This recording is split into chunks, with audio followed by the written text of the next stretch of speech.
Muy bien, buenas tardes, noches o días, otra vez, no sé a qué hora vayan a estar viendo este video. Bueno, vamos a continuar ahora con lo que es el tema 2 de la unidad de aprendizaje número 3. El tema 2 es la lógica simbólica. ¿Qué quiere decir esto? Que vamos a traducir del lenguaje natural al lenguaje simbólico de la lógica o al lenguaje formal de la lógica.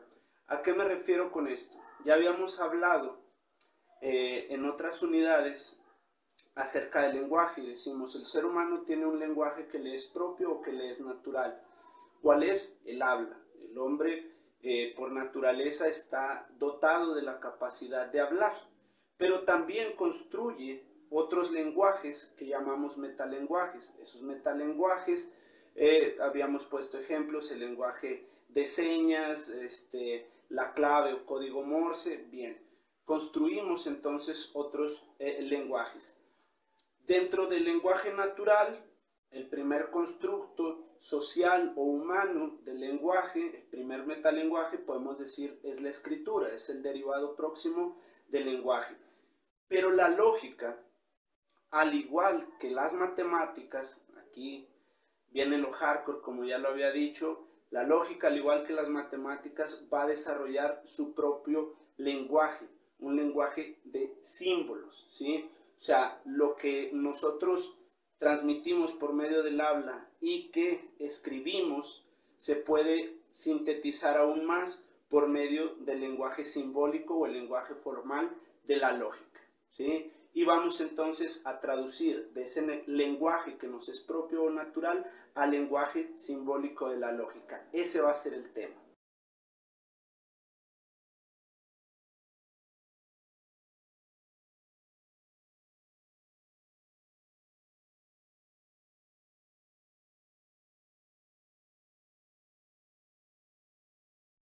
Bien, para la traducción del lenguaje natural al lenguaje formal vamos a necesitar algunos elementos. ¿Cuáles van a ser esos elementos?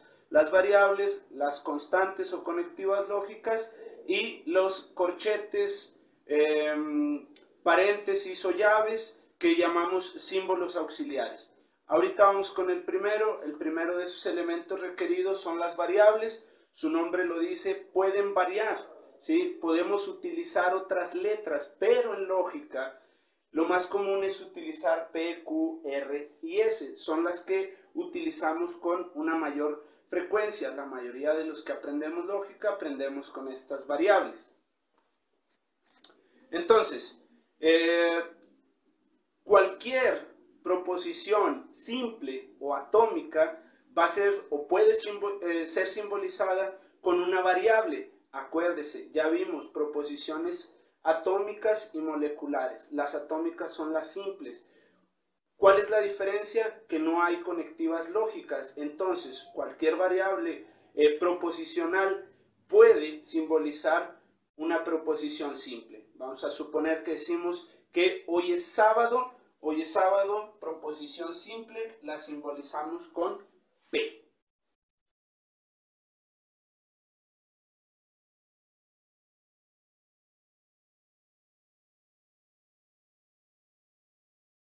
Seguimos entonces. El segundo elemento para la traducción es las constantes o conectivas lógicas. Acuérdese, cuando vimos proposiciones atómicas y moleculares, les puse ahí un cuadrito donde teníamos las conectivas lógicas, es decir, lo que van a enlazar una proposición simple con otra proposición simple para hacer una proposición compleja. Eso lo llamamos conectivas, conectan una con la otra. En ese cuadrito que les puse la vez anterior, teníamos entonces el símbolo, el nombre y lo que significa en el lenguaje natural, ¿sí? Ahorita voy a poner algunos ejemplos para que se acuerden y vayan viendo cómo se hace la simbolización. Lo primero que tenemos es la negación. Si bien es cierto que la negación no enlaza o no une una proposición con otra, es necesario simbolizarla. Hace ratito decía, yo puedo decir hoy es lunes, una proposición simple que simbolizo con una variable. Pero ahora tengo también la posibilidad de negar y decir, hoy no es lunes o hoy no es sábado, para seguir con el ejemplo anterior. Hoy no es sábado, negamos P, ¿sí? Negamos el hecho de que sea sábado. Y entonces la negación, fíjese bien, es la única conectiva lógica que puede ir antes de las variables. ¿Por qué? Porque lo que estamos señalando o estamos simbolizando es precisamente que se niega esta condición, ¿sí? Hoy no es sábado. Perfecto, ahí lo tiene. La siguiente conectiva, ahora sí, vamos a unir o enlazar. Si aparecen dos proposiciones simples unidas con una conectiva, ahora vamos entonces a requerir dos variables, ¿no? Vamos a suponer que, como bien lo dice el Sabino, y ya saben que esa rola me gusta porque maneja una lógica impecable, el Sabino dice, hoy se toma y mañana también. Ese y es la conjunción que tenemos entonces, o cómo la vamos a simbolizar. P, hoy se toma, y mañana también. Ahora utilizamos otra variable que en este caso sería Q. El disyunto o la disyunción, acuérdese, el disyunto o es una cosa o es la otra, el o en el lenguaje natural. Entonces, si usted tiene dos opciones y le preguntan a quién le vas, a las Chivas o a la América, o, bueno, no como pregunta, pero tiene dos opciones, Chivas o América, ¿no? Entonces, tiene otra vez dos variables, P, la disyunción, Q. Cuando vimos el cuadrito de las conectivas, les dije que en aquel momento no me interesaba tanto que se aprendiera el símbolo. Bien, ahora sí es necesario, y acuérdense que cuando le digo que es necesario, quiere decir que es a huevo. Ahora sí, forzosamente, tiene que aprenderse los símbolos de la conjunción, de la negación, de la disyunción, del condicional y el bicondicional.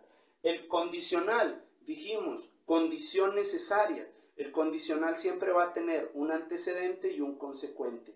Para que se dé el consecuente, tiene que darse necesariamente el antecedente. ¿Qué quiere decir eso? Que si a usted en su casa le dicen, si recoges tu cuarto, entonces puedes salir. Si recoges tu cuarto, P, entonces puedes salir. Ahí lo tiene, ¿sí? Y el bicondicional dijimos que se expresa en el lenguaje natural como sí solo sí o sí solamente, y más coloquial cuando usted dice nada más. Ese nada más está expresando un bicondicional, ese sí solo sí. Vamos a invertir ahora el condicional a un bicondicional. Puedes salir si solo si recoges tu cuarto. Entonces, puede salir, si solo si recoges tu cuarto, ¿sí? Fíjese cómo el condicional, digámoslo así, es una sola flechita que nos expresa antecedente y consecuente. Para que se dé el consecuente, tiene que suceder previamente el antecedente. El bicondicional es una doble condición. Puede salir si solo si recoges tu cuarto. Ahí está. Esas son entonces las conectivas lógicas.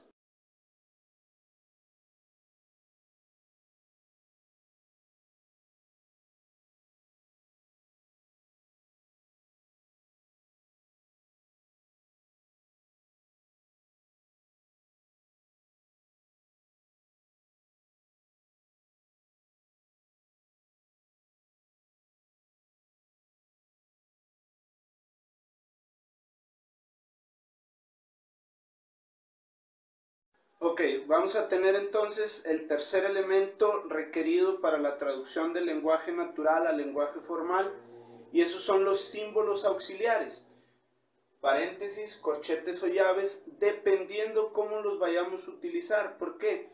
Porque los símbolos auxiliares evitan en la lógica simbólica que la traducción sea ambigua, es decir, que como lo expresamos en el lenguaje natural, se entienda también en el lenguaje formal de la lógica. Como bien nos lo dice Walter Redmond, el paréntesis separa relaciones binarias. Entonces, en los ejemplos pasados teníamos una sola conectiva y dos variables. Lo que pasa cuando tenemos dos conectivas y tres variables. Bien, Walter Redmond nos va a decir que siempre hay una conectiva dominante que es la que expresa lo que nos dice la proposición. Entonces, hace ratito ponía el ejemplo con el condicional de si recoges tu cuarto entonces puedes salir, pero ahorita pues por la contingencia no pueden salir, entonces voy a cambiar el ejemplo. Vamos a suponer que su mamá le dice, si recoges tu cuarto y lavas los trastes, entonces puedes salir. Ahí ya hay dos conectivas y además hay entonces tres variables que vamos a requerir un paréntesis. ¿Cómo vamos a traducir? Si recoges tu cuarto, ¿ve? Y además lavas los trastes, entonces va a haber un conjunto entre si recoges tu cuarto y lavas los trastes, entonces puedes jugar Xbox, porque ahorita nadie puede salir, entonces lo dejan jugar Xbox. Entonces puedes jugar Xbox. R, ahí está, tenemos tres variables, dos conectivas. ¿Qué nos hace falta? Separar esas relaciones binarias por medio de los paréntesis. ¿Qué vamos a tener entonces? Requerimos un paréntesis. ¿Dónde lo vamos a colocar y por qué? En este caso lo vamos a colocar entre P y Q. ¿Por qué? Porque el sí que yo dije al inicio está marcando que la proposición va a tener un condicional o una condición necesaria. Pero en este caso no es una, son dos condiciones necesarias, ¿sí? Para que se pueda dar entonces el consecuente. El antecedente, digamos, es lo que queda dentro del paréntesis. Si recoges tu cuarto y lavas los trastes, P y Q, entre paréntesis, entonces puedes jugar Xbox. Ahí lo tiene, ¿no? Si yo le digo que, vamos a poner otro ejemplo, entro a la universidad, sí, solo sí, fíjese bien, entro a la universidad, sí, solo sí, paso todas mis materias, apruebo el examen y además pago la inscripción. Fíjese bien, entonces usted tiene, entro a la uni, sí, solo sí, paso todas mis materias y apruebo el examen y además pago la inscripción. Ahí ya tenemos 1, 2, 3, 4 variables y 3 conectivas. Pero otra vez, siempre debe haber una conectiva dominante o una conectiva principal. En este caso, ¿cuál es? El sí, solo sí. Entonces esa nos va a quedar fuera. Al quedar fuera, tenemos dentro del corchete 3 variables, pero requerimos entonces un paréntesis, ¿sí? Va aquí. ¿Por qué? ¿Sí? Bueno, ya dijimos, la conectiva principal, como bien lo dice Redmond, siempre queda fuera. Fíjese lo que expresa en el lenguaje natural. Entro a la universidad, sí, solo sí, apruebo todas mis materias y paso el examen. Y además, pago la inscripción. Ok. Como el paréntesis separa relaciones binarias, ¿sí? Entonces, el paréntesis, por eso lo colocamos entre Q y R. Pero no puede haber dos conectivas fuera o dos conectivas principales. Para eso utilizo el corchete, ¿sí? Ok, esos son los 3 elementos mínimos requeridos para la traducción del lenguaje natural al lenguaje formal. Variables, constantes o conectivas lógicas y además símbolos auxiliares para evitar cualquier tipo de ambigüedad.